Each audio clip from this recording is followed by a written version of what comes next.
All right, I'm here with Father James Martin of America Magazine, and I'm Matthew Schmitz. I'm a deputy editor at First Things.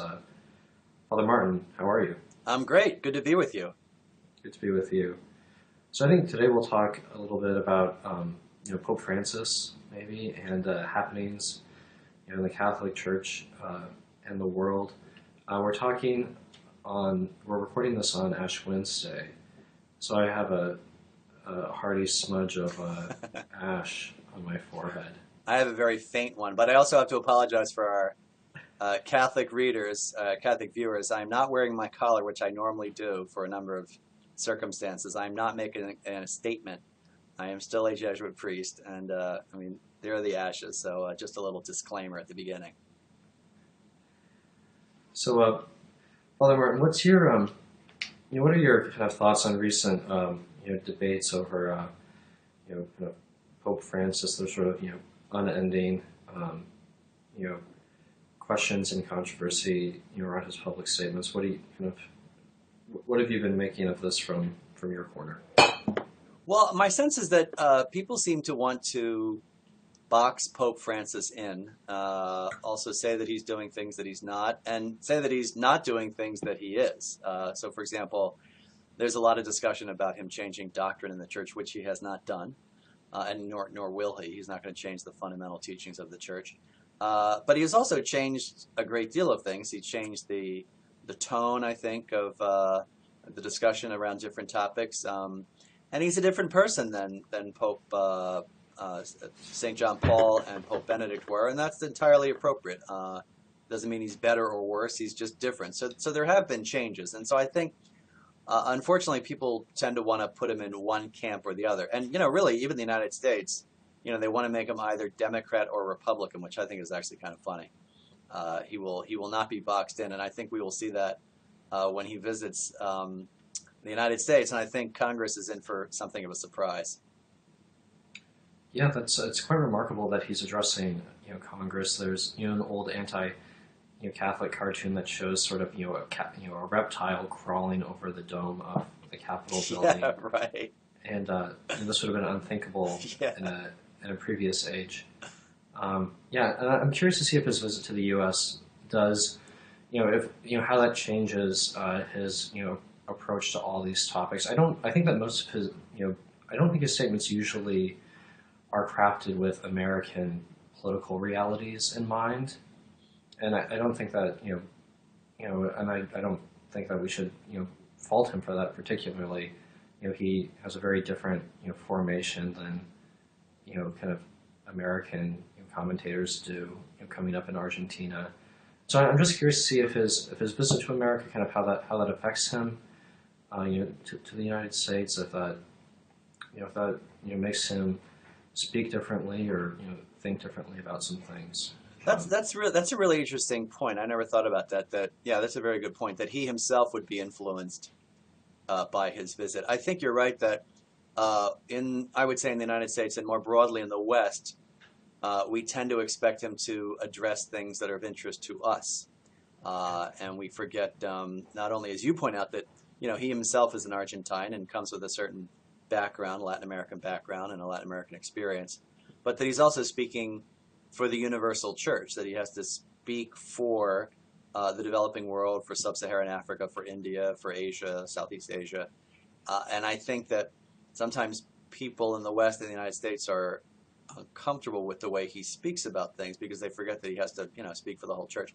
But that's a good question that you bring up. Will he himself be changed? He certainly has a lot of American advisors, right? I mean, people like Cardinal O'Malley, for example.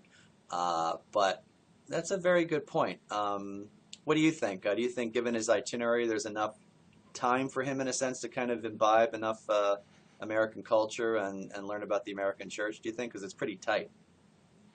Yeah, well, I mean, it'll be hard to say. I don't know if he'll have, he may have, discussions with, people in the church here that, open his eyes in some way. But I really don't know. It's a question. It's a question I have, but I'm not sure I have an answer. Mm-hmm. Earlier, just a moment ago, you said, Francis isn't, he's his own man. He's not Benedict. He's not John Paul II. Uh, and I think that's absolutely right. But I have to admit, I'm a guy who felt, more kind of. I felt that I better understood, what the Pope was doing when Benedict was Pope, and I'm kind of a Benedict Catholic, I have to say. And so it's been interesting to kind of watch Francis and who I think has really appealed to a lot of Catholics who maybe didn't feel as fondly of Benedict as I do. A lot of people really responded to Francis, but for my part, I was kind of more comfortable under Benedict, and I've had lots of questions about things Francis has said that have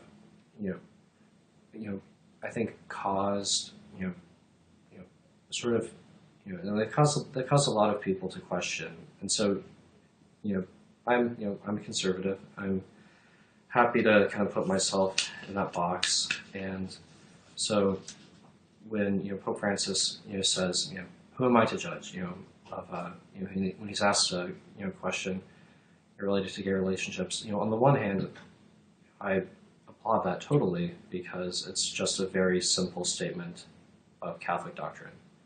I think that's what you pointed to when you said Francis is not changing doctrine, and we are not called to judge others, and and so that's very naturally true. But on the other hand, a lot of people who cheered that statement and applauded it, they didn't applaud it because it was a good articulation of the same thing taught by Benedict or John Paul II. They applauded it because it seemed to them to signal maybe a change in that doctrine.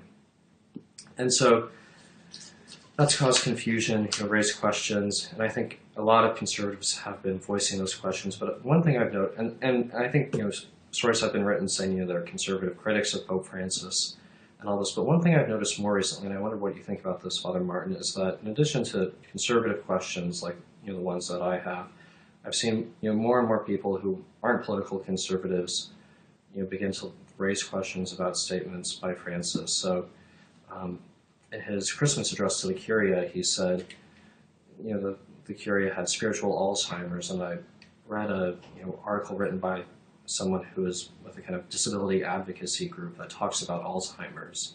And I said, we really shouldn't compare corrupt Vatican bureaucrats with my nice old grandmother or great uncle who has Alzheimer's.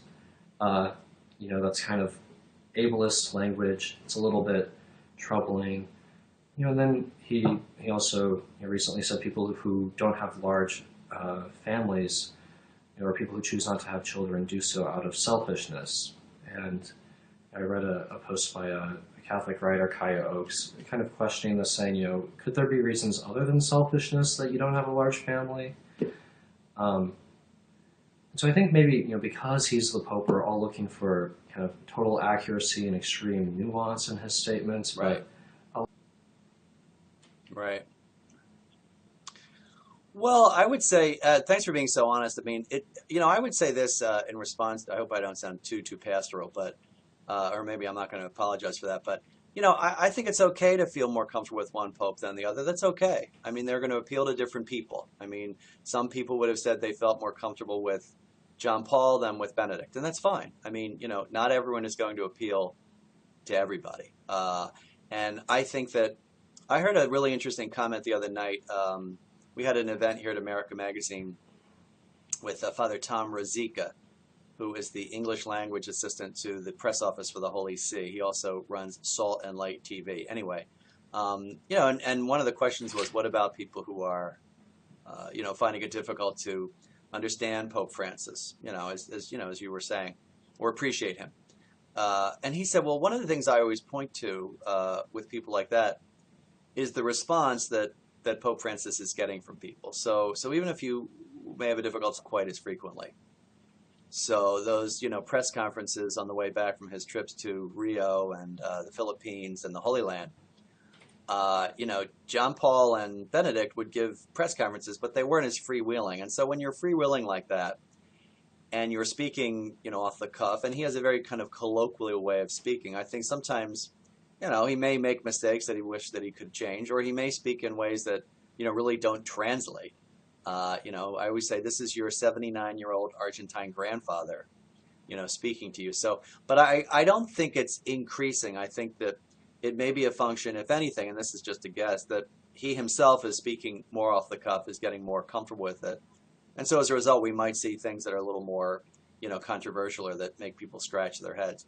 But overall, I mean, my sense as a priest and as a Catholic and as a Jesuit is that the vast majority of people that I know, in the parishes and friends and acquaintances are delighted by him and by his tone and the way he's speaking to people. So my sense is that that most Catholics, sort of Catholics in the pews are pretty happy with the guy. Right. Yeah. Yeah. I think there's. I mean, he's just massively popular. I share your sense that he is speaking off the cuff more, and surely that's intentional on his part, I think. Well, it is, and he's always been like that.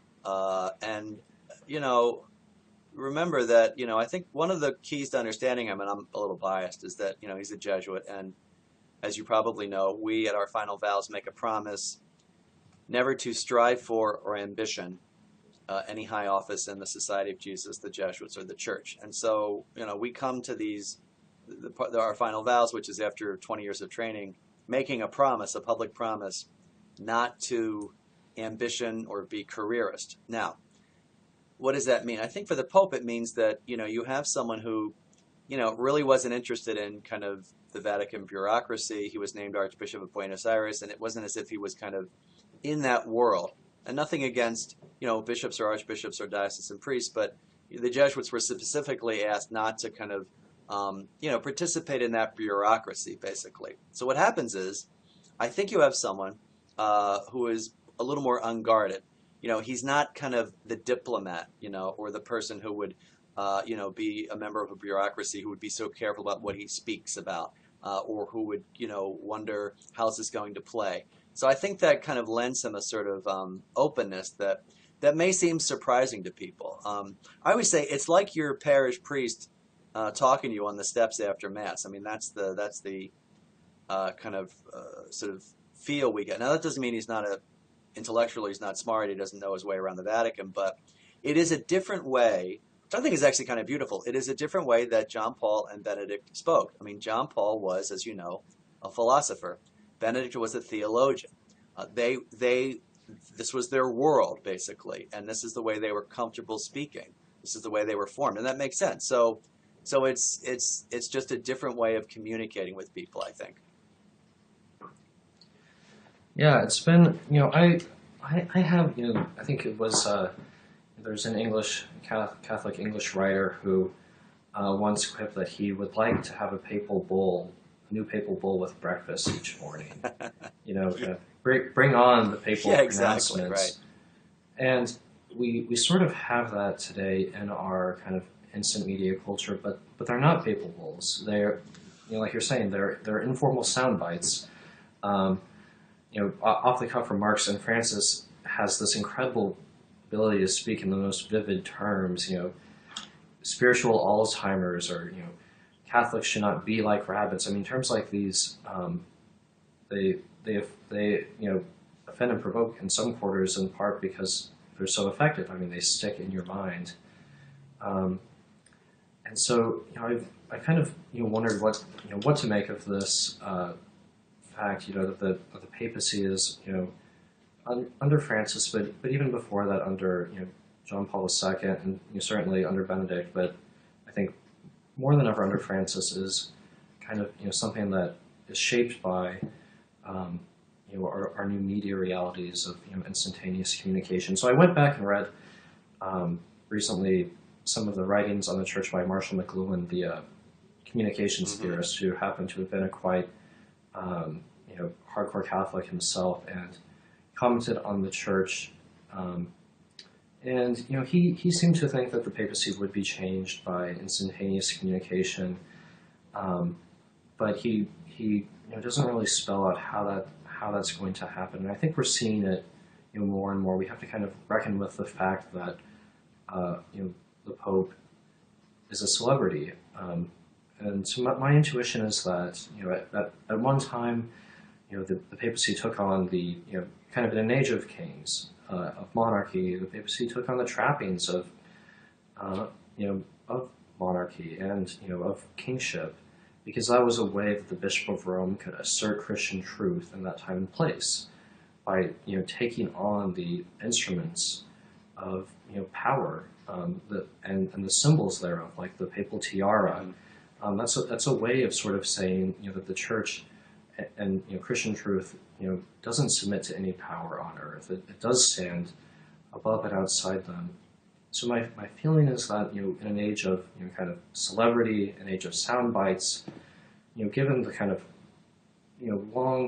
long-standing role that well before our kind of current theories of our current definitions of the papal office were formulated, you already saw the Bishop of Rome sort of being one of the most outspoken sees, kind of battling with powers, secular and whatnot. So I suspect in an age of celebrity, we're going to see, popes kind of asserting Christian truth in those terms, and so they'll sort of lay down the tiara and take up the selfie stick, or retire the scepter and pick up the mic.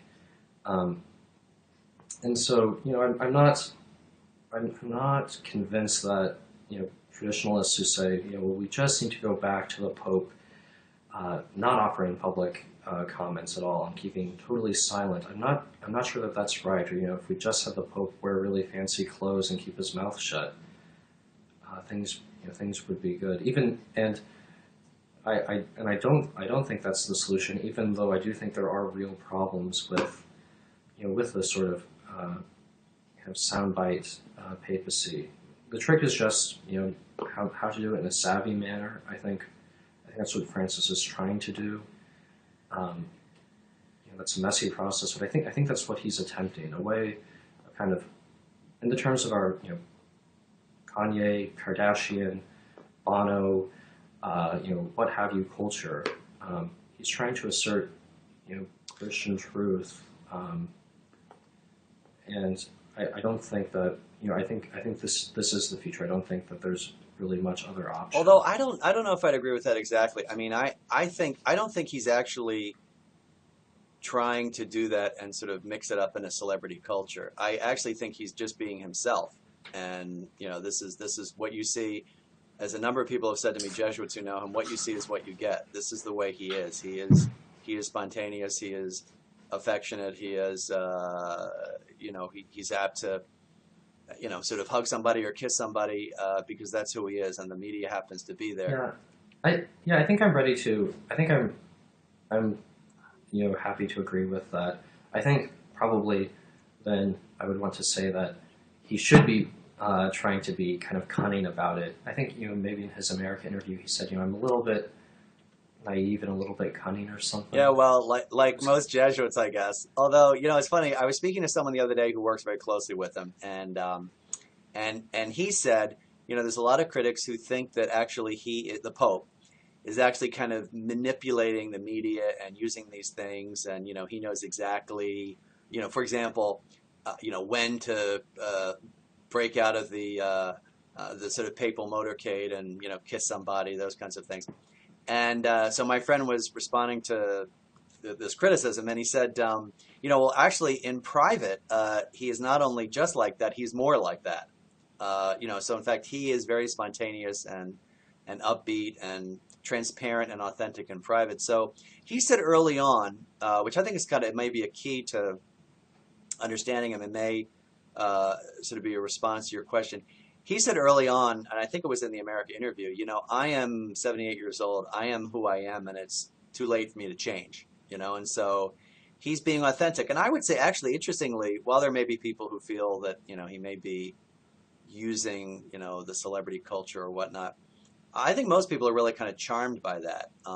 And when he does, some of these gestures, one of the most powerful for me was when he embraced that severely disfigured man in St. Peter's Square, this man who had tumors all over his face, and just went up to him and that was an unbelievable yeah, and you image. know what's so moving to me, Matthew?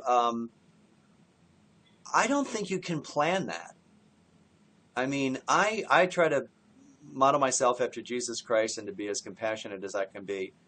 But in all honesty, and I looked at that, and this is one of the things that moved me so much as a Christian, a Catholic, and a priest, was that I think if someone presented themselves like that to me, it would take me a few seconds before I could say, I need to do this, or I need to get ready, or I might sort of shrink back a little bit. But he did not. And I don't think you can fake that. I mean, he just went up and he was so compassionate to that man and hugged him and kissed him. And that to me, I don't think you can fake. I think that's the thing. I think that's one reason why people are so admiring of him and really feel for him. And I think it's that he feels to people. And I think he is authentic. He is authentically Yeah, himself. Now, that doesn't mean that Benedict was not authentically himself, but once again, Benedict was a theology professor, and I always say we all know theology professors, not to, kind of put them in one category, but they are a different. I won't comment since my boss Rusty Vino is a Yeah, former right, theology professor, right, so I'll just withhold yeah, any right. comment on But this there's a point. certain way of, approaching the world, and there's a certain, in a sense, way of being in the world, and his way of being in the world is this kind of very genuine, pastoral, affectionate, use the word touchy-feely guy. And, I always look at Jesus. I mean, Jesus, met people where they were. He went out to the Roman centurions. He went out to prostitutes, tax collectors. And I see a lot of that openness to newness and in experiences like, I mean, you can compare celebrity or these kinds of, press conferences or things like that to things that Jesus did that people said, you shouldn't be doing that. Why are you going out to see this woman at the well? Why are you talking to a centurion? Those kinds of things. So actually, I think it's actually healthy. I think it's good to kind of shake things up a little bit. Yeah, yeah. I mean, for my part, I'm not heavily invested in kind of uh, questions of you know Francis's spontaneity. I don't doubt it for a moment, but I also don't.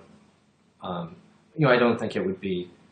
It wouldn't scandalize me or seem phony or fake if he were to be kind of canny about any of these things, because I think it's always worth trying to be intentional about doing good things. And Well, and he also yeah, knows the power of an image, I'm sure. But it's right, funny. I right. was thinking when Hmm. you were talking, I was thinking, there are pluses and minuses on both sides. So, for example, if you are spontaneous and talk off the cuff and use colloquial expressions and give press conferences all the time, you do run the risk of maybe saying things that you would regret or saying things that offend people or even as you said, make people scratch their heads about what is he really trying to say.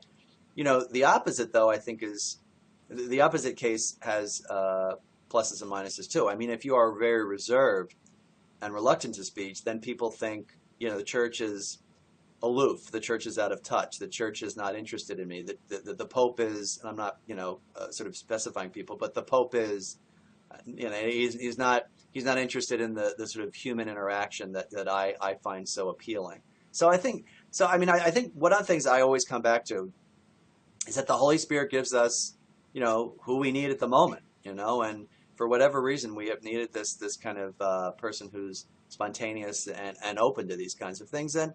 And why do I say that? I mean, I say that because I know a lot of people who have felt, as you said, you have felt more comfortable with Benedict. These people have felt more comfortable with Francis, and so it's a way of welcoming more people in, which I think is all to the good.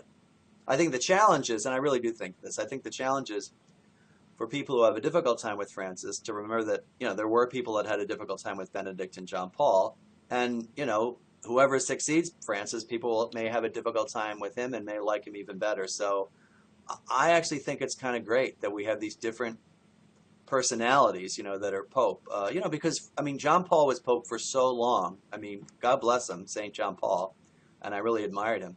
I think people thought that was, for a great group of people, that was the only way to be Pope, right? It's like I remember watching the PBS special on Franklin Roosevelt.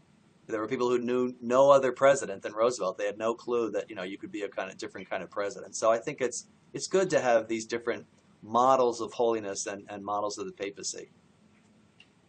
Do you think we're in a new kind of era for the church and the papacy? I mean, you could view. I think you can see a lot of continuity between Benedict and John Paul II's papacies because as Ratzinger, Benedict was such a close collaborator with John Paul II. They advanced the hermeneutic of continuity, which was a way of interpreting as you know the Second Vatican Council in line with the previous councils and the broad sweep of Christian tradition, sort of stressing above all the commonalities instead of the sort of new formulations.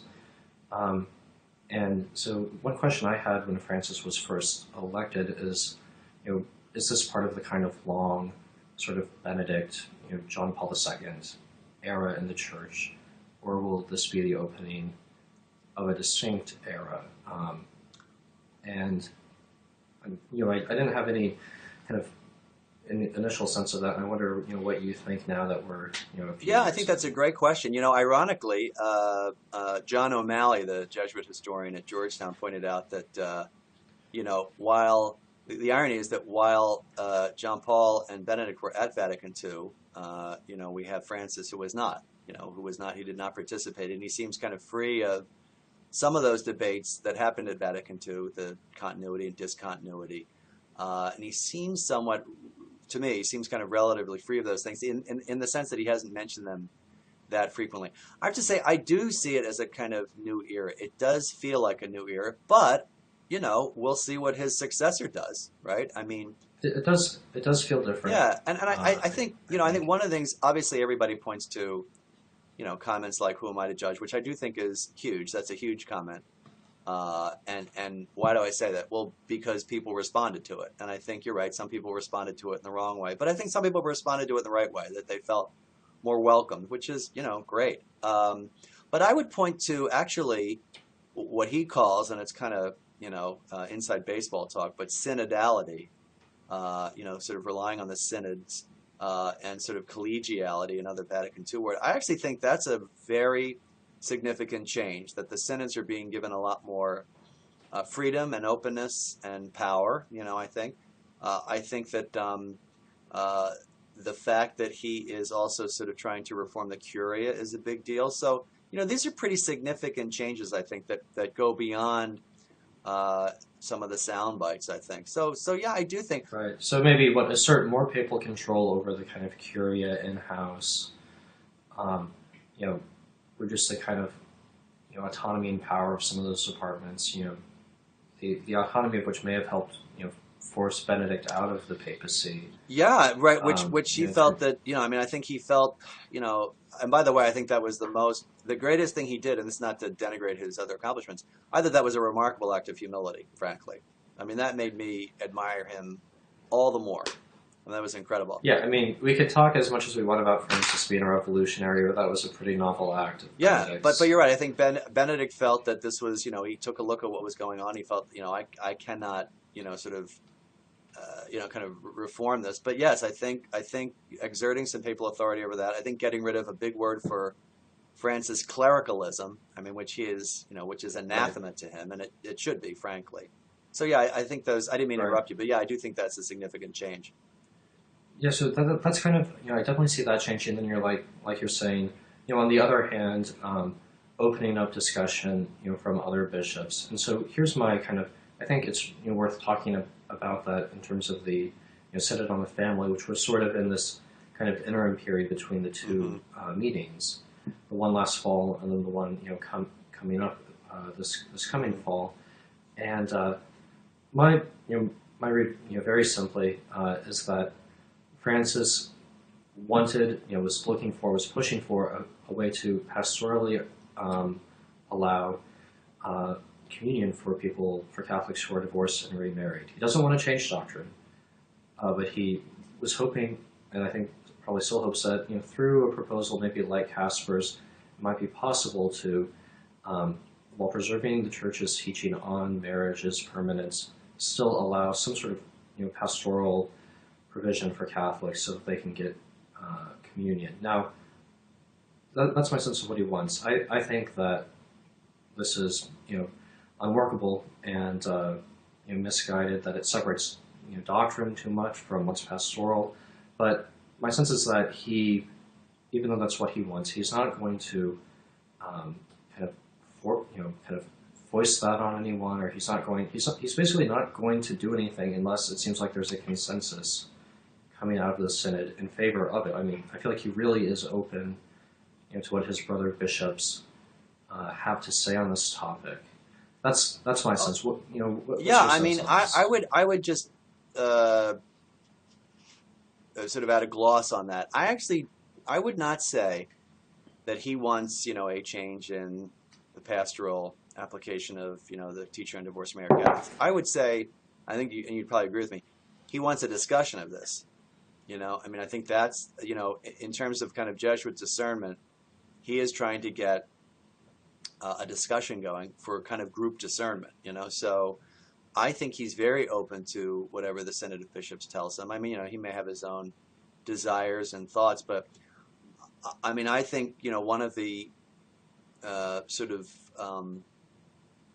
in a sense, pieces of evidence of that is the survey that went out, where he wants to know what people on the ground are thinking, he wants to know what priests are thinking. So I think he's really desperate to know, how is this being, how are people like this being treated, and what do the bishops want to do, and then he will kind of move from there, which I think is all to the good. I mean, I think, one of the things that I think that was not fulfilled by one of the mandates of the Second Vatican Council, which was not fulfilled, was the Synod of Bishops. And I think, people can look back and say that, the synods, produced some good documents, but there wasn't this sense that they had freedom to really discuss things. And I think, one of the things that's kind of frightening to people in a way is that now they're discussing things, and Pope Francis said at the beginning, don't hold back, which I think is great. I mean, you need to leave room, for the Spirit to work. So I would say that what he wants is discussion. He wants discussion, and he wants the bishops to be open to this and to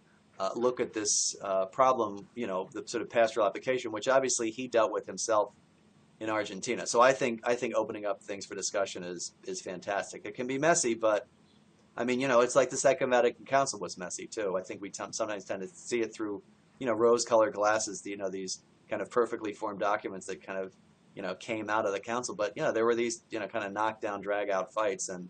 But you know what? The Holy Spirit can work through that too. So I'm very trusting in the Spirit through this whole process. Oh yeah, I mean, we have in early church councils debating the kind of definition of Christ's nature. You have things like the Bishop of Alexandria returning, and after he voted away counter to how the Christians in Alexandria wanted him to. So he ended up being killed by a mob in the streets. Yeah, I mean, which is of offended a terrible people. story. But by the same token, one wonders if Catholics are that invested in their theology these days. They're a little bit less invested, and we can't lament secularization altogether. Probably, right, yeah. Well, if it keeps bishops from being tarred and feathered in their own dioceses, I think you're right. I don't know how many of our bishops would like that, but yeah, you're right. I mean, we tend to, I mean, as you're alluding to, we tend to think of the past as this time when there were no disputes, because we look at the documents that have already been hammered out, and you go back to, I always say to people, go back to Peter and Paul. I mean, Paul says in one of his letters, I had to oppose Peter to his face because he was wrong, and so the debates actually don't bother me, and even he said, which I find very consoling, and a number of friends of mine who know him said that when those things were happening, when these debates were happening at the synod, the first synod last year, and when it was even leaking out in the press, which is probably inevitable, cardinals talking to people, bishops talking to people, the Pope was serene, and the Pope laughed and said, this is what I wanted, and this is kind of what I expected. So I think it's great to have someone who's so calm and really trust in the working of the Spirit. And I think in the end, whatever happens, we will get something that has been consultative, which I think is great, which I think is very, very much along the lines of what the Second Vatican Council intended. Yeah, my sort of, I broadly agree with that. I think that it's kind of foolish to suppose that this could all occur in a happy, clappy way. but I do think we'll see kind of a greater vexation, shorter tempers, kind of in the church coming out of these things. I think I've sensed that among certain writers, greater impatience with Pope Francis, with things in the church, just because the debate over the Synod on the Family has,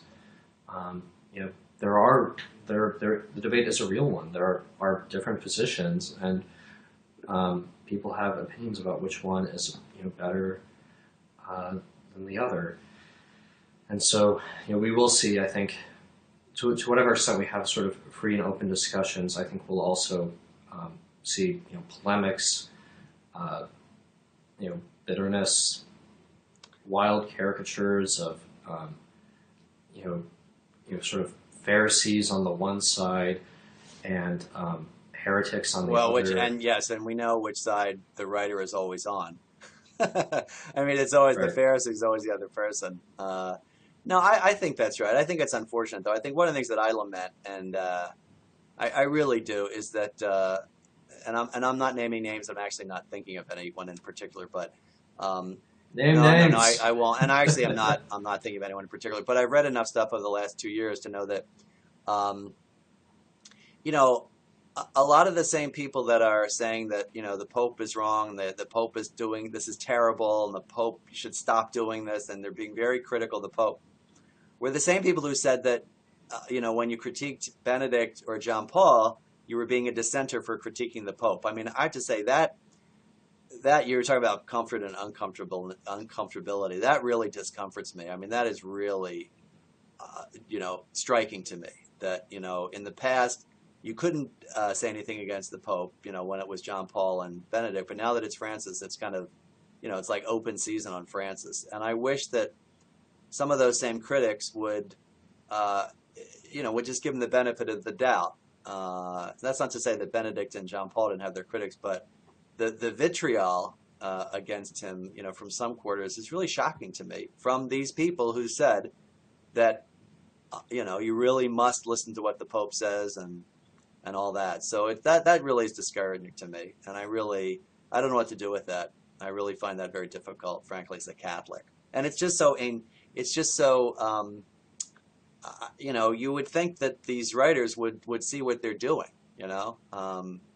So in general, I think we should be free to criticize popes, I mean, not every word that comes out of their mouth is, by definition, we know this, infallible or even, a high level of church teaching. So I think it's all to the good. I would like to see it kind of even out so that people feel free to criticize, but can do it in a kind and charitable way.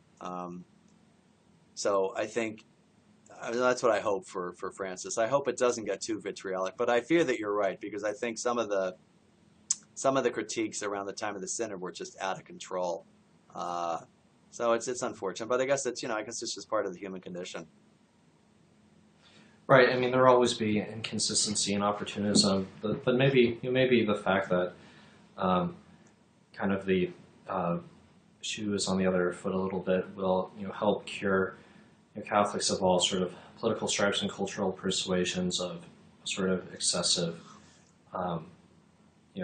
papalism, or a habit of kind of unfairly clubbing their counterparts in debates with the opinions of the Pope. Let me ask you something, and We'll see. I ask this in all sincerity, because I'm not thinking of anybody.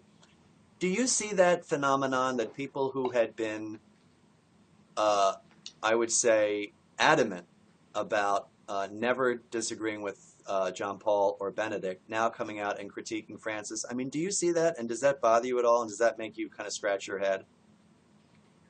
Yeah, well, I haven't observed, kind of any writers who, I don't think that I haven't noticed anyone who I remember them writing something saying, don't criticize the Pope, who, and now seeing them criticizing the Pope. I just haven't, I haven't, there may be writers who are doing that, but I don't have in my memory their kind of initial statements to contrast with, their current ones. I have, I do have friends who are, on the Catholic right who are, criticizing people who have criticized Pope Francis, kind of for the same reasons that they once criticized people who spoke out against Benedict. And I'm not convinced by that. I think that, like you're saying, people should feel free to criticize Francis. Or I would say, I do disagree with them. Yeah. Yes, sure.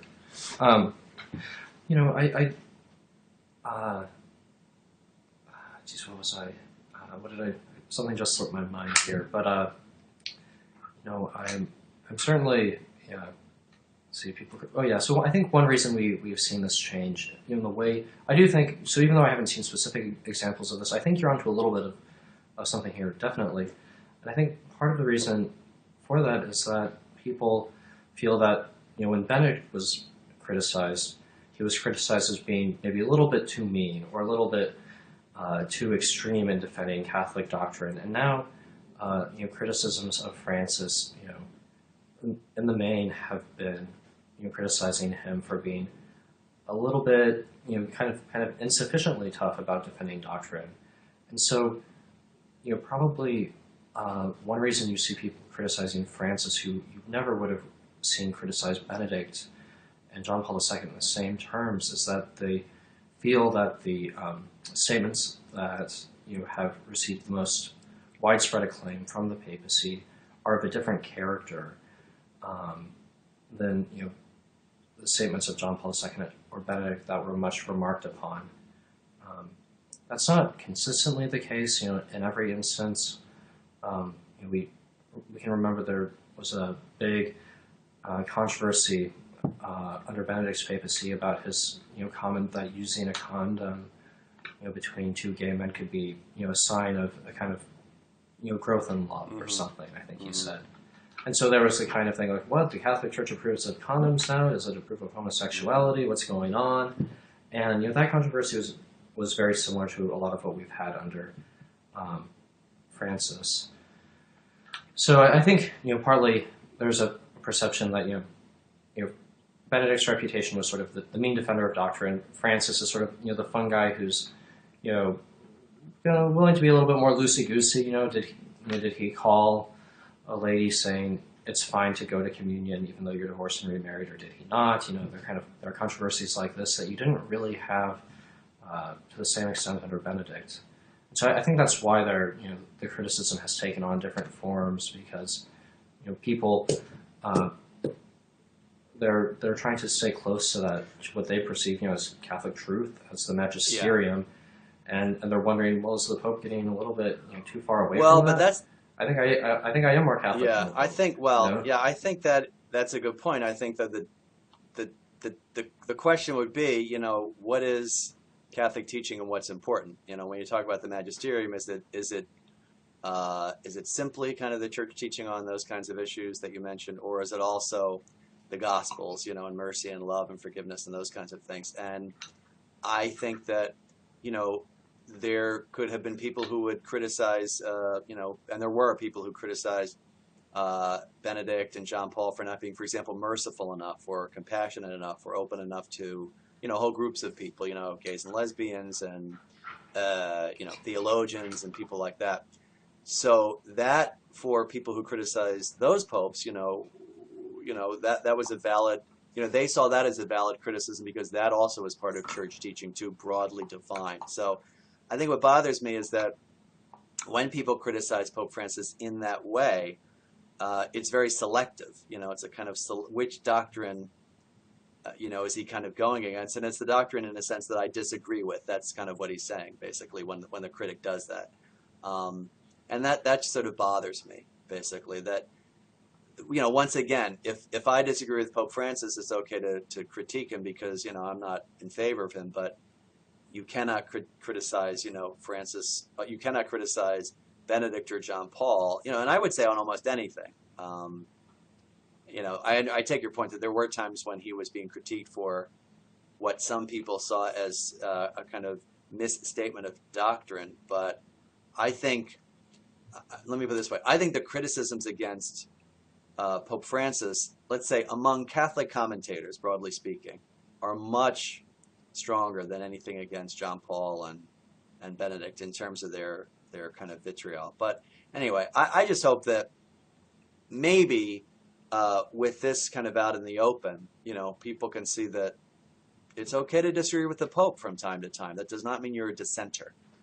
It does not mean that you're a bad Catholic. I mean, we all have to, we believe in the Creed and the Gospels, but it's okay from time to time. And I think that under John Paul and Benedict, there was in a sense a kind of papalatry, as they say, that almost anything that came from their mouth you couldn't disagree with. And I found that kind of difficult sometimes because I knew that not every papal statement rises to the level of a high level of teaching. So maybe some of this is all to the good.